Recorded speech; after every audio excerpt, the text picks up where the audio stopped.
And here we're back again on Sound Radio. Don't forget, you can always text in on 07426752075. We're on Twitter, Facebook, Instagram, everything that's going around. And we've got Chris Ruane now. Chris Ruane, you're on all of these as well, I noticed. I know. Just turn your microphone a little bit across there. Right, we haven't tested that. That's it. You You get going there. Yes, I noticed you're on Instagram, Twitter, you're on everything. You're using the social media a lot these days, aren't you? Well, my friends are. If it was up to me, I wouldn't be on it at all. Bit of a nightmare, isn't it? Especially Twitter. It's bad for your mental health. Oh gosh, isn't it? Just, I won't go on Twitter, you know. No. Won't go on Twitter at all. I've heard it's not very good at all. Oh, you haven't even got to TikTok and Snapchat yet, have you? No, not yet. No. Instagram. No. Well, it's very kind of you to say that. I'm all over it, and it's nice to be all over it. You are. See all these people and everything, and yes, it's interesting how people are using social media. I noticed all the parties are talking about it and saying, "Oh, this is evil, this is wrong," and then they're all taking to it in droves and getting in. So it's interesting. It's the way to go, I think. It's the way to go, isn't it? Well, that's what people. And it's interesting. It's been more regulated this time than it was last time, or for the referendum. With the ads, I think we started paying for a couple of ads yesterday, and you've got to show your passport, you've got to put it into an invigilator, they look at it, make sure there's no hate crimes in there, and so it's I think it's a far better system. Having said that, I think it shouldn't be regulated by Facebook, it should be regulated by Parliament. We should be dictating the terms of engagement. Facebook, isn't it, that have decided to regulate, and Twitter. And Twitter, because they don't get so much money from the advertising of political ads. They were taking the moral high ground, but it was also the economic high ground as well, and putting Facebook in a bad place. So Facebook have responded and said, okay, we will invigilate, we will make sure that we know where the money's coming from. Okay, interesting. Just moving straight, we may come back to that, but we're interested in actually the first part, knowing about who you are. And why you moved into politics, what drove you into politics, and why you're standing for what you are. You're a Labour Party. Absolutely, yeah. And I get asked this question quite often. I was a school teacher for 15 years, taught 1,000 children in that time, and I love communicating with kids. And that's quite often the question that comes out, what is it that drove you into politics? And I give a number of reasons. My name is Ruane. My father was Irish, and Rua is Irish for red. So I think it's in my name. My grandfather stood for local council. My uncle was a communist back in the 1950s. He turned to Labour in the 1960s, and he got me involved into local politics. My cousins are in town councillors. My other cousin has been a mayor of Rhyl, so it's in my family network as well. My Irish family over in that's here in Wales. My family in Ireland have been involved in politics, so it's in my family on both sides. When I went to university, I studied politics and history. Which university did you go to? I went to to? Aberystwyth for 3 years, and then I went to Liverpool University to study to be a history teacher for a year. And I ended up being a teacher, but not in a secondary school, but in my old primary school, Oscar Meyer, which I went to at the age of 3, and I spent 7 years there as a pupil and 15 years as a pupil, as a teacher, and eventually the deputy head teacher. So you're a local guy, and you live locally in the constituency. Born and raised. My mother, Esther Roberts, was for her 90th birthday. We had her local roots traced, and we traced them back to 1670, before Rhyl was built, really. And it was in Rydlan. Well, Rhyl was part of Rydlan parish, and it was so she lived. Her ancestors lived in Rhyl, or my ancestors lived in Rhyl and Rydlan, in a little hamlet. Near Rydlan called Crickin. There's a farm there now, Crickin Farm. There used to be 5 houses. So it goes way back. And I had a relative in the 1670s that lived till the age of 95. And I had one born in 1730 that lived to the age of 97. So I'm going to be around for a long time, so you're Andrew. going to be around for a long time, because I hope you are. Yeah. And another thing is that on the day I became a primary school teacher, my old teacher, Mrs. Malalou, taught me when I was in school, said, I've been a union rep for 30 years now, you're young, you've done politics, you can be it. So it was on my first day. And I had training with the National Union of Teachers. They sent me off to Stoke Rochford. I learned about public speaking, about campaigning, about messaging. So I owe a great deal to my trade union, the National Union of Teachers. So what do you know about running the country or being part of a government that runs the country? One final thing before I do that. Okay. On my introduction into politics, I was a grassroots activist back in the 1980s. I helped collect for the miners' strike in 84. In 1985, my wife set up the Real Anti-Apartheid, so we campaigned on that. In 1986, I set up Amnesty International. We had a local group there. And in 1988, I set up Real Environmental Association, which lasted for 25 years. So I was campaigning in my community, which I was born and raised in, for many years before. I was elected in 1988 So you're as a town a councillor. grassroots activist, Chris. That's where That's my route into politics. Yeah. So why did you think you could run the country then? Or join a party to run the country? That wasn't because I was fighting against Tory opt-outs of hospitals. I was fighting locally against Tory opt-outs of schools. But what made you think you could do it? Well, there was lots of wrongs in the past. What made you think you could do it? Because I was fighting it locally and we were succeeding. The Tories came to get my school, Oswald to opt out. We had a 90% no vote. They went for Blessed Edward Jones. We had an 85% no vote. And fighting against those policies, it's okay fighting against something, but you also need to fight for something. And that grassroots activism, that campaigning against Tory policies, thinks, well, if I'm doing that on a grassroots level, why don't I go put my name forward to see if I can do it at a national level and to stop this at source? Because it's all right in 650 constituencies fighting 650 local fires and opting out and austerity and whatever. But it needs to be settled at source. It needs to be settled in Parliament. And I suppose my question is, I can see the Welsh rugby team doing badly, and I'm sure there's lots of people tell them how they can do it better, but why do you know you've got the answer? Well, I think that's an unusual question to be asking. Because there are some people who think they are born to rule. Yes. They go to Eton, right? And we've had Cameron, Osborne, Rees-Mogg, Johnson, all went to Eton. I went to Oscar Meyer, a Catholic primary school. I went to Blessed Edward Jones, a comprehensive school. So why shouldn't I stand for Parliament? Why shouldn't I be as good as them? So that's why I'm as good as anybody to stand. And I say when I go into schools, especially Christchurch and Emmanuel, the schools that cater for the council estate that I came from, you are as good as anybody. You can follow me. You can be. And the great thing about it, one time, the Member of Parliament for the Vale of Clwyd is off the Ridgewind Drive Council Estate. The Assembly Member, Anne Jones, was off the Kingsley Avenue Council Estate. And the leader of the council, Rhiannon Hughes, was off the Ridgewind Drive Council Estate. So the three senior politicians in North Denbighshire were from the same council estate. Are they getting it right? Are they getting it right? Do you think that there's too many people in Parliament then that have gone to Eton, that have gone to Cambridge? There's a high percentage of people, MPs, or traditionally have been to Cambridge and Eton, and we need more people like yourself from comprehensive schools. And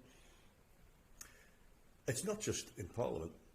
It's across the piece. It's across the piece. I put down a parliamentary question asking for the percentage of ambassadors, UK ambassadors and high commissioners that went to private school and that went to Eton, Oxford and Cambridge or private school.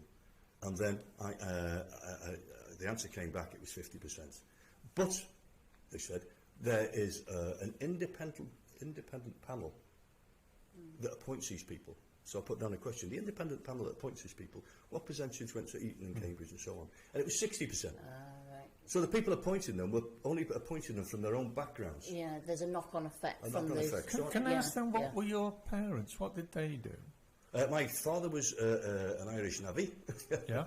And my mother was, she had several jobs. She was a cleaner and cleaning several jobs, and also a dinner lady.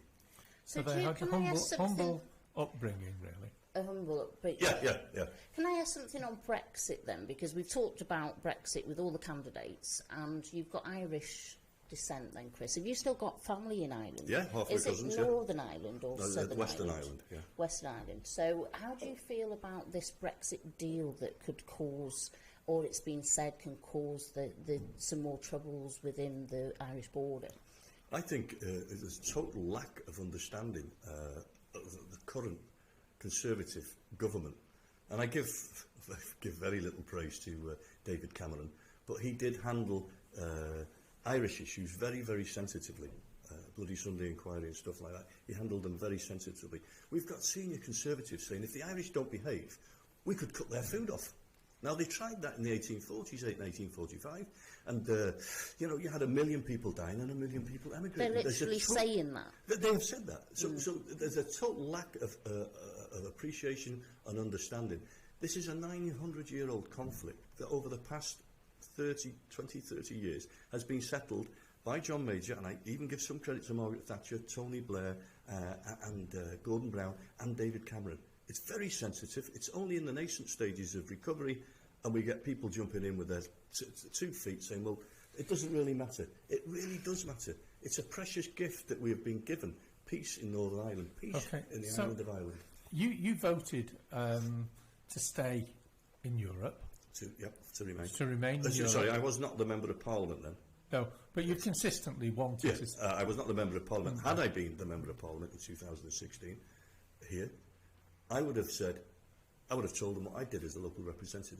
And as a local representative, I got new information from the Cardiff Business School that the poverty in the Nuts 3 area, that's Denbighshire and Conway put together, was as great as Bridgend in South Wales. So the poverty in Conway, actually, it was 58% of GDP of Europe. Bridgend was 58% and Conway was 58%. I took this information to Peter Hain, who was a junior Welsh minister at the time. I said, Peter, look, we've got poverty in my area. We need to access these European funds. He was told by his civil servants, he was told by politicians, Peter, don't change this. Leave it as 13 counties in Wales that can have this funding. Don't extend it to 15. Peter didn't listen to them. He listened to me. I had these figures, and I did it on a cross-party basis with Elvin Clwyd, with Gareth Thomas, with Betty Williams, to prove the case to Peter, and he said yes. And as a result of that, those 2 counties between them, since 2000, have had hundreds of millions of pounds of European aid. Rill Harbour was built with money funded from the European Union, which I got. The Drift Park, the sea defences, the Prestatyn Library, the Optic Centre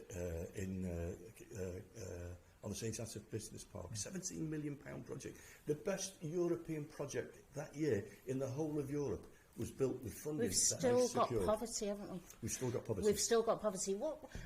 What is the issue then? Where we know the West End of Rill has had serious issues for many years around different types of reasons for poverty. What's the reason for that, and how can you represent them in Westminster? You know, we're on about infrastructure, which is fantastic, but then the grassroots stuff and about people and social care and housing and, the really sort of the basic needs of people. And the figures you're quoting, the index of multiple deprivation, I don't want to get too boring about it, but there are about 6 or 7 areas. There's income, employment, health, education, housing. And social behaviour, I think crime, something like that comes into crime, it, doesn't it? Community safety, and the built environment. Yeah. Now, of that, 44% of that calculation is down to 2 fields, and that's employment and income. So if you drive down, in the public sector, if you have a pay freeze for 9 years where nobody gets paid, and in the private sector as well, if those on benefits don't just have not an increase, they have a cut in what they're having, and you have a concentration of deprivation in 2 small wards, it's only 3,000 people, but massive deprivation there. If you have these cuts for 9 or 10 years, then it's inevitable that you're going to have wards that actually go backwards. And housing issues. And that's what we see. Housing accounts for, in that calculation, accounts for about 8% of the calculation. And health and physical environment counts for about 7%. So even though we've transformed the face of Rill, walk along the promenade now and you see green open space. You see brand new buildings. That's the physical infrastructure. That only It's accounts for tackling it only accounts for real 7%. poverty, isn't it? The issue is a Westminster issue. How do we put money in people's pockets? And what Labour are saying is that we will introduce a minimum wage of £10 an hour. Now, that's £20,000 a year for one worker. I was on a council estate in Dizzard yesterday. I was explaining this policy to a mother and a father and her 3 sons. I said, that's 20,000, 40,000 for a couple. She said, there's 5 of us in this house. That could be £100,000 a year. And she started to raise her hands and pray and look upwards. I said, there's no good praying and looking upwards. You've got to make sure that every one of the people in this house get out and vote for it. If you value a minimum wage, you should vote for a minimum wage. Okay, Chris. I agree with that. And Labour have done different things, but there's still extreme poverty around in your area where you've said there's been Labour voting for many years. Not all the time. There's been Tories in at times as well. But actually, we've still got some of the worst poverty in Europe in this area. But just moving on from that, a lot of people in the area require health and social care. Have you ever thought that you may end up in an elderly person's home? In the not too distant future. Well, thank you very much for that. I knew it was I have it. In fact, I was visiting one yesterday with my mother-in-law, and on Sunday with my mother-in-law. I was sat at a table. The brass band were playing, and there was a nice environment there. And we all, or many of us, will end up in a pensioner home, or we will need social services and social care. So how do you think then that Westminster can actually make that happen? Well, Labour Party have said key things about all of these things happening, haven't they? Yes, yeah. And how are you going to... I noticed you voted a lot for greater harmonisation between health and social care. Would you ever think of joining health and social care together? Yeah, that's one department. This, if you notice, this hasn't even been mentioned in the Tory manifesto. I'm not bothered about Tories. I'm bothered about what you would do. But in Wales, we're taking a more compassionate approach. People can, if they own their own house, they will be allowed to keep £50,000 a year from that. If it's £120,000, £70,000 has to be spent. But why? Why is that a priority for Labour? In Wales we've done that. In England, it's. I know it's different. It's different. And there are lots of different. But why should you protect that money? Yeah, because. Why should the government subsidise private people? Yeah, because hard-working people who have bought their houses. And that phrase. And have paid into the system for 40 or 50 years. Yeah. They want something at the end of that. But why shouldn't they insure against it? They're getting it taken away from them, aren't they? Yeah, they have social care that they have to pay for when they get to... I mean, how many thousands of pounds a year? I mean, I had a friend who lost their home and they had to sell to cover their social care. So under the Welsh policy now, you're saying that... Came in April of this year. Yeah. Right, OK, so but the Westminster policy then, the Labour Party, if the Labour Party get in, will that be introduced across the UK then? This whole issue has not been settled. It was nearly settled in 2010, and what each government said they wanted was cross-party agreement, and they did. We had cross-party agreement in 2008 and 9 and 10. Comes out the 2010 election, the Tories said, even though they'd been discussing this, Labour's got a death tax, and I'm not sure if you remember, it was a picture of a coffin falling. Falling down. But equally, lots of local authorities, and you've been around where all this has been happening, have sold off all their elderly persons' homes. They've sold off all their care services. They've moved them into the private sector. Would you move all those back into the public sector for Labour? Because he wants to nationalise a great deal. Why isn't he looking at a lot of these privates? Yeah, I mean, what I'm saying is it needs to be looked at the long term. This needs to be looked at on a cross-party basis. We tried it, doing it with the Tories, and they bit us during the election. But this will not be settled overnight. It's a big issue. We have things like deliberative democracy. We have citizens' assemblies. This, for me, is a prime issue that should be looked at. And around that table, what they usually do is they write out to 10,000 people and say, we would like you to be on our assembly. They pick 100 that perfectly match the national demography, and then they sit round a table. So it's no good politicians at this level trying to get consensus. That consensus needs to be extended right down to the bottom. People who don't own houses, people who own small houses, people who own big houses. They should be in on this national debate of how do we, with an increase in the number of people that are going to live to over 100. If you're born today, you've got a 50% chance of living to over 100. So you think it's got to come from the grassroots? It's got to come from the people? We can agree at a strategic political level at the top, but that might break down. It's more likely that if you've got a citizens' assembly, if you've got deliberative democracy, if you can get round a table with your people on such an important issue that is going to affect all of their incomes and their taxes over the next 100 years. Has this been used before for This anything? has been used in many occasions. It was used in Ireland to look at the abortion debate, which is highly politicised, highly sensitive. But they got 100 people in a room over a 4-month period, I think it was, and they said, this weekend, you're coming away, it's a 5-star hotel, we'll look after you. If this is what we want you to look at over the next week, we're going to be sitting around the table and listening to each other with respect. And they did that, and they had this debate, and they asked them at the end of this debate, with these 100 people that perfectly matched the Irish population, to vote on it. It was 64%, and the actual vote of the people was 66%. So you can take the pulse of a nation on sensitive issues. Right, Okay.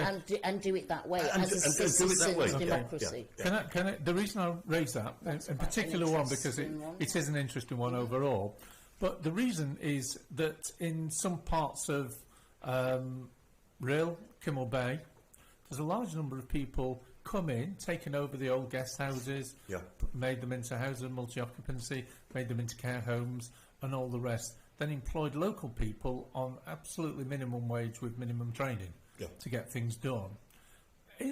Would the government do anything about sort of those type of places, or are they still encouraging them to do that? No. I was on Rhyl Town Council back in the 1980s when the Town Council had to give its permission for a street that was designated as a tourism street to go over to houses of multiple occupation. And of the 32 councillors on Rydlan Borough Council at that time, I think there was something like 8 or 10 of them that owned these premises. And that is the root cause of poverty in seaside towns. Traditional bucket and spade. That's it. That's why I'm getting on that is the root cause of poverty in traditional bucket and spade seaside towns, like Hastings, like Margate, Western-super-Mare, Colwyn Bay, Rhyl, Blackpool. It's in Rhyl. You had something like 900 hotels and guest houses, and in fact, the Victorian artist Cox painted them in 1854 from Kimmel Bay, from the Kimmel Bay side of the river, and you can see all of these glistening and gleaming 6-storey buildings along the promenade. They were nice. They were very expensive. And so they were built in the 1848 when the train came to Rhyl. These big premises were built to take the industrial working classes from Liverpool and Manchester for a week or 2 weeks. They were fit for purpose. They were fit for purpose, and the purpose was to keep people there for 2 or 3 months in the summer holidays, for 1 or 2 weeks at a time, and that was the purpose of them. Come the 1970s, those people from the industrial working classes of Birmingham and the Northwest were going to Spain and to France. Abroad, weren't they? So you were left with 900 houses who were too big for a normal family to live in, and they weren't repurposed. And what happened is a 6-storey building would then be turned into 20 bedsits, and people would be getting £85 a week for this from the government. The housing benefit budget... Even at that time? Well, I think the equivalent now. Yeah. The housing benefit bill is something like £23 billion a year. Now, some of that money goes to councils who've built brick council houses with a front garden and a back garden, 3 bedrooms. And that's a home, yeah.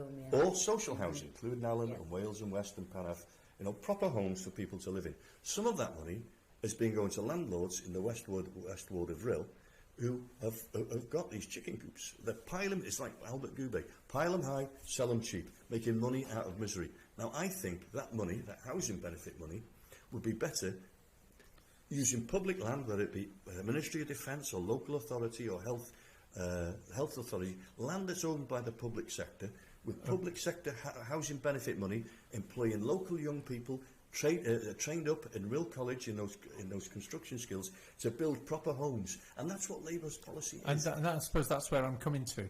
Is that the policy, and is that the Labour policy to nationalise places, and a lot of these small groups who've just basically bred on the local community and made money out of them? Labour's policy is to build 150,000 new social houses, council houses a year. Okay. Across the UK. What about Wales? Across well, there is devolution in that, so that will have to be negotiated with Wales. But this is our vision: 150,000 council houses a year. Now, in England last year, I don't know if they built even one. At least in Wales, we've got a vision. We're going to build 200. And this is before the general election. It's already a policy with Welsh government. With Welsh government, Labour Welsh government, to build council houses, and we're going to build 200 in Denbighshire alone. But our future offer from a Labour United Kingdom government is to build 150,000 houses a year. Now, some people say that's impossible. You could never do that. But let me tell you this: Harold Macmillan, a Tory in the 1960s, wasn't building 150,000. He was building 300,000. Harold Wilson, Labour, in the late 60s, was building 300,000. So if we can build 300,000 council houses a year back in the 60s, why can't we build 150,000? We did it after World War II, didn't we? Immediately after World War II, when the country was broken. 700,000 young men died. Yeah. But they built, the Labour government that came in built... The council house that I grew up in was one of those. It was a post-war council estate, and they sprung up across the country. It happened. In the First World War, the government promised a land fit for heroes, and they didn't. All they had was recession. After the Second World War, they had to stick to that, and they built those huge estates right across the country. And that's the type of bold vision that we need for the future. And for those who say we can't afford it, I mean, the interest rates now are 0.7%. 0.7%. They're the lowest that they've ever been. We should be borrowing to invest in proper houses for decent people to live in. Don't disagree with that. The camera's there. Just if you turn around. If you turn around, I agree with that. Who am I talking to you? Talk to me. Talk to the camera. Talk to the camera. Because don't worry. Don't worry. It's an issue. I'd rather talk to a person. No. A pair of eyes. Talk to me. Take the notice of Paul. Okay. Just questions. People are watching. Questions coming in. Yes. Brexit. Yeah. Where are you up to on Brexit? What did you think? You wanted closer European Union in all your votes in the past? Yes. I believe that this country is better being part of an area of 508 million people trading between each other. It's the richest and most enlightened trading bloc the world has ever known. Now, there are other trading blocs growing. China's growing, 1.5 billion people. India's growing, 1.1 billion people. The North American trading bloc, despite what Trump says, there's Mexico, US and Canada. So you've got all of these big blocs. And we're going to be pulling away from this big bloc.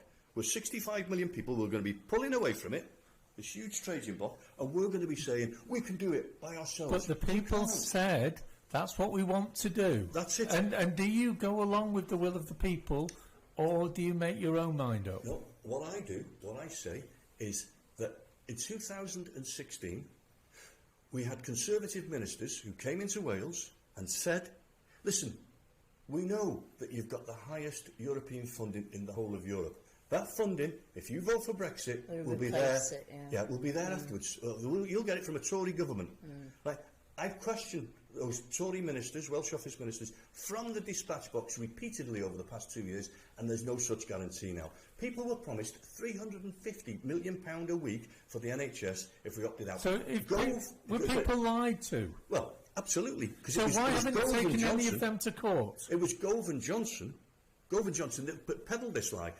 And you know, have you noticed they haven't said it anymore? They got what they wanted. No. But why haven't you taken any of them to court? And why? But the people voted, whether they were duped or not. They voted, and they still say they want to leave. Yeah, and the timescale is really frustrating. We were promised, I think it was Peter Lilly said this will be the easiest deal in history. It will be over in one afternoon. It's taken a lot longer than one afternoon. It's taken wrangling and disagreement within parties, between parties. You've had Boris Johnson himself voting against Theresa May's deal. You've had Jacob Rees-Mogg voting against it, purely for political reasons, to put themselves in pole position for the next Prime Minister. But so that's the history of it over the past 3.5 years. It hasn't been an easy deal. It's been a terrible deal. It's taken a long time. So we're saying what Labour will have is a confirmatory vote. And here in Wales, we in Welsh Labour will be, and I personally will be voting to remain. A confirmatory vote on the question of leave or remain, or a confirmatory vote on the type of deal that we would leave with? It would be to say, we've been discussing it for 3.5 years. Do you want to go out, or do you want to stay in? The same question as before. Well, no, the exact wording would have to be approved by the Electoral Commission. I thought there was going to be a negotiation. If Jeremy Corbyn gets into government, Labour get into government and have a majority government, so that they can push their vision through on the new referendum or people's votes. What did you call it, Chris? Confirmatory. Confirmatory, OK. Wasn't the idea that Jeremy Corbyn or Keir Starmer, whoever the Brexit minister is, would negotiate a different deal with Europe? Yeah, that would then a better deal, would it? That would then be on a ballot paper for a confirmatory vote? For a confirmatoe vote, right, OK, so there'd be a deal, some form of deal that would be better than what is on offer. Yeah. Why are Labour promises any different from previous promises that have been made over Brexit? How are you going to make sure these things happen? Because the parties are so split at present. How are you going to make it happen? Are you looking for a majority? We're going to make it happen by getting elected. If we don't get elected, it's not going to happen. Right. So if so we will be pushing for that. That's our offer. Are you confident of getting a majority government? I'm not confident of anything at the moment. The polls are all over the place. The Tories have got a 10% lead. I'm not. I don't want to be a mystic, Meg, and predict what's going to happen in a week's time. I think that's what Jo said. She says she didn't have a I don't have a crystal ball. She doesn't have a crystal ball. Just a bit of comfort. They were all wrong last time there was an election. 2017. They got it wrong. Simple as that. So I don't know what's going to happen. I know the polls are closing. If you look at not an individual poll, but an amalgamation of rolling polls, that the polls are changing. Do you put much stayed in polls? No, because as your colleagues just said, most of them were wrong. And most over time have been wrong. Those pundits, I over thought time, it was more traditionally now, more sort of modern day polls were sort of more wrong than traditionally because of all the different parties that we've got involved. I think the polling companies would want you to believe that polls, because they get paid for having polls, not for actually getting it right, for having polls. And consistently, pundits and pollsters in America, UK, everywhere, have got it more wrong than right. In fact, if you flipped a coin, you'd probably do better than what they do. So I wouldn't worry too. Do you have some... that coin? All I know, I can talk on fact that I was an MP for 18 years in this constituency. In 2015, I didn't get elected. In 2017, thanks to my patron and benefactor, Theresa May, who was prepared to give up a majority to let me in through the back door. I was back. I was back with just a small majority of, nearly 19,500 votes. My majority was 2,500. So it wasn't much. It was a 6% majority. So I only just got in. And I only got in because the Plaid vote went from about 3,000 down to 1,500. The Liberal vote went from 1,500 to 666. They transferred across and voted for me because they didn't like what they had previously. And that's the message I've been taking. That's the message I've been taking on the doorstep. Okay. Now, just moving on from that. Questions that we have coming in. We've had questions coming in. Do you? The key one that keeps coming in. And it almost seems to be a leap of faith in Labour. How are you going to pay for everything that you want to do? Or is it just sort of mist in the morning, where people go out, they shake hands, they kiss babies, they go to all the hospital food banks and do what they want, and then they're never seen again, to the next election, of course. How do people have faith in the sums and what's going to be done? Yeah, and it's not just Labour that are making these. No, I'm just asking questions from people asking you as well, because last time I'm asking you personally about Labour. Our carefully costed programme for investment in public services will take us to about 43% of GDP. So for every £100 that is earned by this country, 43 of those pounds will be invested in public services. Currently, I think it's about 38 or 39%. It's going to be increased by about 5%. Now, people might say, that's communism, that's socialism. But let me tell you this. Margaret Thatcher was spending in a similar amount back in the 1980s, 43%, but she was spending that money to keep 3 million people on the dole. Now, what we're going to be spending on it is investing in our health service, in our schools, in our social services, in our physical infrastructure, in our rail, in our buses. So and I don't think that's... And it will only take us up to the European average. So it's what Thatcher was spending in the 1980s, it's what the rest of Europe is spending now, and I think people have been so ground down by 9 years of Tory austerity. Their faces are right on the floor, and just to lift your head and say, it can be better. And people will say, no, get your head back down. We'll have some more austerity. But austerity has fallen on the backs of women. 86% of the cuts that we've had through austerity have fallen on the backs of women, and mainly women from care services, poorer women from poorer communities. All parties are saying they're going to spend more. And I'm more interested in the fact that what Labour say they're going to do, because manifestos, as I say, are just wish lists sometimes, and it's very difficult to put all the figures together to get them right, because you've got everything against you, and there's lots of people who are poo-pooing them and saying they're not. So I'm just wanting to know from you why they're going to work. Because of a history of working, is that well, the history sorry, depends what you mean by working. That level of funding was available in the 1980s, and it was available for the primary purpose of keeping 3 million people unemployed. Now, we don't want to keep 3 million people unemployed. We want to put people back to work. That's why we've got. That's why we're going to create 850,000 jobs in the new green economy. That's why we're going to have a minimum wage of £10 an hour, £20,000 a year, £40,000 a year for a couple. So we're going to make people pay. Those people will be paying taxes as well, and we will use that funding to benefit the many. And not the few. Not the few. Can I just quickly ask something, Paul, because it was an interesting one actually from a single dad. Do you really think single dads, self-employed like himself, want to pay more taxes for your freebies you have promised the nation, when I can't even get housed by my own Labour council because of Birmingham's benefit cap? Not quite sure what that is. I think this is generally from a guy called Stan, and he's a single dad. He's self-employed. Yeah. These promises by Labour, are they going to affect people's taxes like Stan? It will affect people who are on 80,000 plus or more a year. Right. Okay. So I'm not sure if that Stan. He's not explained his income. And I can't answer for Birmingham.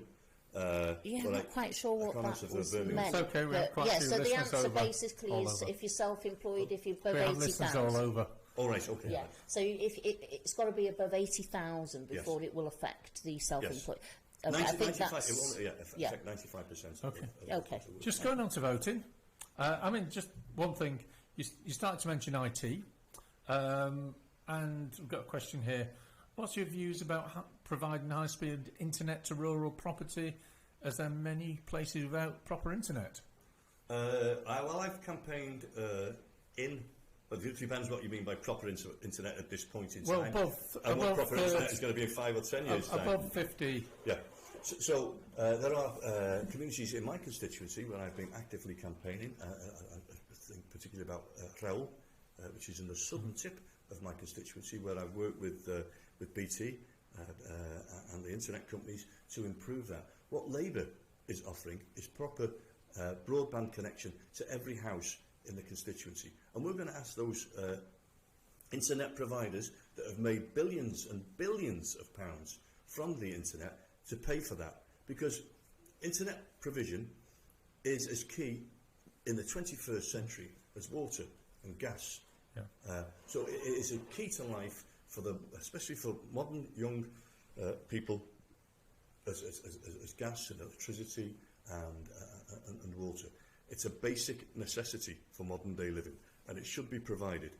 So is the Labour Party manifesto, do you think, going back to them, pre-sort of Blair, pre-Harold Wilson, into like 1945, the government then wanted everything nationalised. They wanted everything to be rail and electricity and water.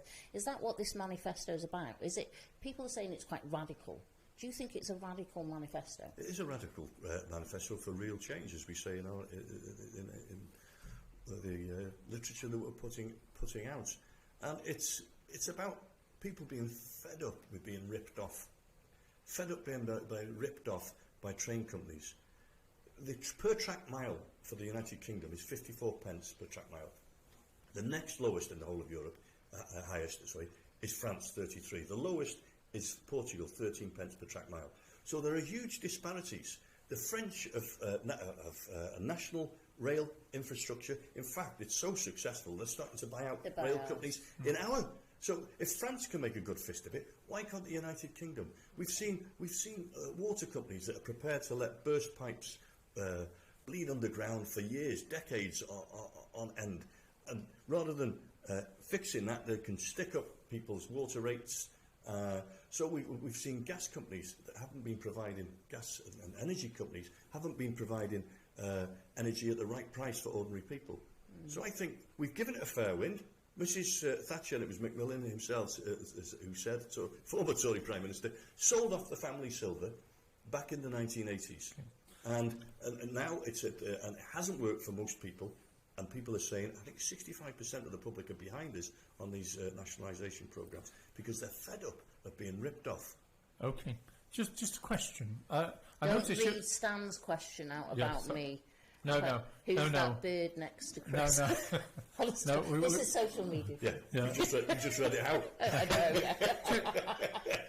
Quick question. You haven't voted in the past very much for bankers, have you? And benefits. I notice your voting record has not been in favour of bankers. But actually, the question that's come in is sort of interest rates are low now. What happens if there was a banking crisis and interest rates go up? Will we not be moving all this money onto future generations? So we get a lot of debt now, we spend a lot of money, that debt's got to be paid back in the future. If interest rates change, and they're only likely to go up rather than down, will that just put a great big burden on the future? Well, that depends on the size of the loan and the terms of the loan. I think it would be sensible, I've never worked in the Treasury, but it would be sensible for me to take out for the government to take out a longer term loan at these fixed rate. A fixed rate that'd be. I mean, you can get fixed rate loans now for 5-10 years for an individual for their own house. And this is not about spending for Christmas. Yes. This is about long term debt. Please don't get any confusion about taking loans for Christmas. So the Conservative government haven't decreased the debts of the country, have they? Which was what the austerity measures were for. Absolutely. So we're still in that issue around debt anyway. So you're going to add to that. But how would that work? The government have tried for 9 years to cut their way out of austerity, and it hasn't worked. What we're saying, we will grow our way out of austerity. We will borrow sensible amounts for sensible projects to create that growth. And when you have growth, more people are employed and they're paying taxes. But we've still got a massive debt, even going back to the war years. And we've got massive debt building up. And we're just going to take on more debt, are we, for the future? Well, it depends what type of debt you're taking on and for what purpose. If it's a debt that's going to have a return, and make it's going to be a net benefit to the government and to individuals and to society, then that is worth taking on the debt. If it's going to be frittered, as it was in the 1980s, to keep 3 million people unemployed, and all of that North Sea oil money that we had, which was frittered, in no way they invested it. In the United Kingdom, we frittered it away. So if we borrow sensibly to invest in those basic infrastructures, in those basic utilities, in housing and in health, I think that's what the people want. The basic rule of business, I suppose, isn't it, is that you borrow money to accumulate money. So it's just on a massive scale it's of what the whole government, isn't it? capitalist system is built on. It's built the Western on. world is, It's well, built- we're it's all built on. built And now it's a crime, all of a sudden, to do it.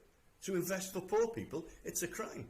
If we're investing for rich people, we'd get plaudits. But we're investing for the many, not the few. Okay. NHS, I think. I think NHS. Because we have discussed the NHS with every candidate, haven't we? The NHS in Wales, then, because obviously you're going to represent, if you re-elected, you'll represent in Wales, Vale of Clwyd. How will you represent the NHS in Wales from Westminster? Because we've got the underfunding in Wales, which has been across the country. But how, if the Labour government get in, and you'll be Welsh Secretary, I believe? Will you be like Welsh Secretary, Chris? I don't know what I'll be. But if you were to be, if you do get re-elected, you can then represent Wales again in Westminster. How will you do that financially? How will you ensure that the NHS doesn't go into private hands? Well, Labour's record in the 13 years that we're in, every year we spent on average 6% for a 13-year period. Since the Tories have been in, they've spent less than 2% every year. So we've got that historical 9 years backlog of underfunding. So we'll have to redress that, and we have promised that we will spend huge amounts on the National Health Service. You're going back into the past. Tony Blair brought a lot of private groups in to manage backlogs. Yes. Would you bring lots of private groups in to manage those backlogs? Well, it's stated in our manifesto that we won't. We'll be recruiting nurses, we'll be training nurses. Where are all these nurses? I'm trying to work out where all these nurses are from. I'll tell you where they are, right? They're at home. There are more nurses not nursing than there are nursing. So Boris's plan is right? Yeah, no, Boris's plan is wrong, or sorry, his figures are wrong. As a poor old Nicky Morgan, and I know Nicky, she's a decent politician, had to be forced out there to defend it about... Who's Nicky Morgan, Nicky sorry? Morgan, it's a government minister that had to go out and defend this ridiculous figure of 50,000 extra nurses, but 19,000 of them are already working for the health service, but we were going to get rid of them, but now we're not going to get rid of them, so therefore it's 50,000. So where are you going to get all your nurses from? They're all sitting at home waiting to start. No, there are a number out there, but we should be training them up as well. We should be training them. Will you pay them more? Well, under the previous Labour government, some would say that we paid them too much. You can't say that, Chris. I think their average pay went up from something like 63,000 to over 100,000. And doctors on pensions. Doctors I was talking about. Not nurses. No, absolutely. Can I make that categorically clear? The doctor's contract, when it was given, was very rewarding for the doctors. Nurses have not had a real terms increase, and that's why many... And the stress in the NHS is terrible. Was very rewarding for the doctors. Nurses have not had a real terms increase. And that's why many... And the stress in the NHS is terrible. Was very rewarding. She'd been accepted to nurses have not had a terms increase. And that's why many... And the stress, the interaction between professionals... It's actually that on that one, it's really horrible to see nurses feeling, and you can see the strain, because I understand it's actually that on that one, it's really horrible to see nurses feeling, and you can see the strain, because I understand it's actually that on that one, it's really awful to see such stress going on. So those are the people that need to be... I think the doctor's contract was looked at, and they did get a healthy pay rise. The nurses have not had a pay rise, Okay. and they deserve one. They're frontline staff. Okay, just another one. You've always voted for a stricter asylum system overall to restrict people coming into the country. That's your voting record, shows in hindsight, everything. Are you still in favour of a stricter asylum system? I think we've got to look carefully at this. Migration or immigration is a sensitive issue, and it's what I said before. I think this is the type of issue that needs to be looked at by the people themselves, because when you explain to people, oh, I don't like these immigrants, they're always taking our jobs or always taking our benefits. It can't be both. There is, and people say, well, okay, my GP, he's from another country, he's all right, and the consultant that delivered my child, he's all right. But who do you mean? Who do they mean? And it's something. Would you vote for unfettered immigration into the country? No. I think we need controls on immigration. They need to be sensible. They need to be discussed. They need to be discussed with the public as well. So what would you do with people coming over in boats across the... And again, this is something that needs to be handled at a European level. But once we leave, which we may do, people coming across our channel will be outside that whole thing. What would you do for those people who are coming across in boats? Would you send them back? Would you let them drown? No, I would not let them drown. I would. This issue needs to be stemmed at source. We need to be asking, why is it that people are leaving Africa and Asia? Because they've got no money and they're starving. Yeah. They've got no health services. We need, and Labour took up our foreign aid budget to 0.7%. There's only 3 or 4 countries in the whole of Europe that are doing that. That aid should be spent in helping to stabilise those countries, in helping them to invest in their infrastructure. But you've also voted for war in Iraq. Okay, that's fair enough, and that was a mistake. Okay. Yeah. That's fair enough. I think many people with the Iraq war, because we have asked about war in general, because it's a big issue for people, isn't it? Sending people over to war. And where people stand where war's concerned. So if the new Labour government comes in, how would that work military-wise? Because the military has been mostly privatised, the sales of weapons and all kinds of things, and we're still going into and invading other countries, aren't we? What sort of foreign policy would Labour have? It would be a sensible foreign policy. I mean, Jeremy Corbyn is not known for supporting for invading foreign countries. He would be the leader is the leader of our party. So I think it would be more calm and measured. I think that I think that our huge... Sorry. 5 minutes, nearly 5 minutes. You have the last 5 minutes. I think our huge foreign aid budget should be spent in helping to stabilise those countries around the world and not to antagonise them. And again, this needs to be done by big blocks of countries with visions, and it needs to be done. A lot of people are leaving their countries now because of climate change. Okay. And that will increase. You mentioned that before, didn't you? And we can cover that over the final few minutes, because it is a big issue out there. It's a big issue for young people. It's a big issue for all people. And climate change is going to lead to more migration around the world, and some of those people are going to be coming here. So let's stem it at source. If we can sort out climate change, there'll be less people who are being made homeless or rootless because of the devastation that's been caused by fires or floods. So climate change, I think, is going to be a critical part of our foreign policy and our environmental policy. And it's not just in this country. It's part of other policies, not just we need a global approach to climate change. Okay. And we did have leadership from the US on this. And that leadership is no longer there. That leadership is now gone. Yeah. We've got leadership in He's Europe. He's a denier, isn't he, of climate change? From the stuff I read, yeah. So, but we're playing our part here locally. I switched on the North Hoyle turbines off the coast of Rhyl in 2003, which was the first major offshore wind farm in the United Kingdom. I'm very proud of that. I've given my political support for that. David Cameron at that time came, 2006 and 7, came to Llandudno, looked out on them and called them giant birdlanders. So, and then he put one on his house. A bird blender on his house. And I think looking at tidal lagoons, Yeah. there are a proposal for 6 tidal lagoons on the west coast of the United Kingdom. 4 of those would have been in Wales. The proof of concept, the proof that they worked, was Swansea Bay.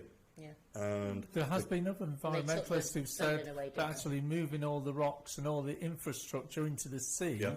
would be ruinous to the natural environment on the land and under sea when they dropped everything in. And when I've been approached by the companies that want to do this, it's the environmental impact. I said that we should look at before it's given the go-ahead. We live in the Vale of Clwyd. It's a wide valley or a wide vale, 10, 15 miles across in parts, and we need to make sure that whatever flows into that lagoon can be freely mixed with fresh water. We need to be raising our environmental standards on the land side to make sure we don't have pollution there. But it's a trade-off. Nothing's perfect. If we were to have a lagoon off the coast of Rhyl, the benefits would be it would protect our coast from flooding from Prestatyn down to Conway. It would provide renewable, clean, green energy for 125 years. Is it a priority for you in the Vale of Clwyd then? Because the way you're talking is like there's a lot that can be done within the Vale of Clwyd where the environment's concerned. Is this one of your big priorities? It's one of my priorities. What I've also asked the national, asked Welsh Government to look at, and Natural Resources Wales, is to start linear planting of trees along the Vale of Clwyd to catch the runoff from the mountains, to via that water underground, and to have a 3-day delay on that flood water before it hits the rivers and comes out to the sea. So being active on wind technology, on the lagoons, on prevention of tidal flash floods, it is a key issue.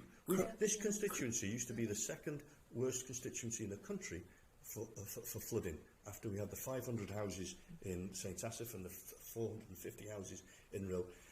So we have suffered through flooding, inland flooding and coastal flooding.